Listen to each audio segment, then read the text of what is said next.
Present politics లో trend setter గా నిలిచిన జగన్ ని ఇప్పుడు అందరూ ఫాలో అవుతున్నారు.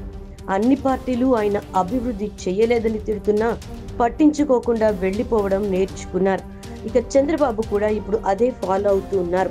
ఇప్పుడు గనక కొన్ని రోజులు సైలెంట్ గా ఉండకపోతే తనకు వయసు మీద పడిపోయి ఇక రాజకీయాల్లో తన పాత్ర ఉండదని తెలిసి ఎవరు ఎంతమంది ఏమన్నా కూడా ఈ చెవితో విని ఆ చెవితో వదిలేస్తున్నారు.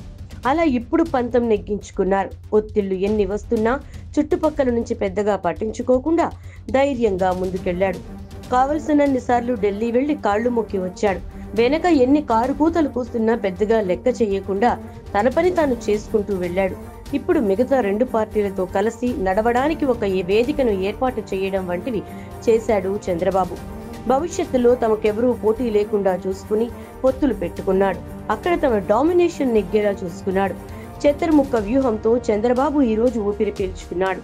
జనసేనలోకి తన వాళ్లను పంపించాడు. పవన్ కళ్యాణ్ ని ఎలా అంటే అలా మాట వినేలా మౌల్డ్ చేసుకున్నాడు. బీజేపీలోకి తన వాళ్లను పంపించి అక్కడ కూడా తన వ్యూహం పారేలా గ్రౌండ్ సెట్ చేసుకున్నాడు. బీజేపీని కన్విన్స్ చేసి సీట్లను 30 లోపుకు సర్ది పెట్టించాడు. అలా తన పార్టీలో ఉన్న అసంతృప్తుల్ని సీనియర్స్ ని కంట్రోల్ చేశాడు బాబు. అయితే ఇక్కడ వ్యూహమంతా చంద్రబాబు వేశాడు. ఆ వలలోకి జనసేన బీజేపీ వచ్చి పడేలా చేశాడు. అనుకున్నట్టుగానే బాబు తనకు అనుకూలంగా అన్ని పార్టీలని బ్రెయిన్ వాష్ చేసి తనకు నచ్చినట్టు మార్చుకున్నాడు. నిజంగా బాబాయ్కి హ్యాట్స్ ఆఫ్ చెప్పాల్సిందే. ఇంతమందిని మేనేజ్ చేయడం అంటే మామూలు విషయం కాదు కదా.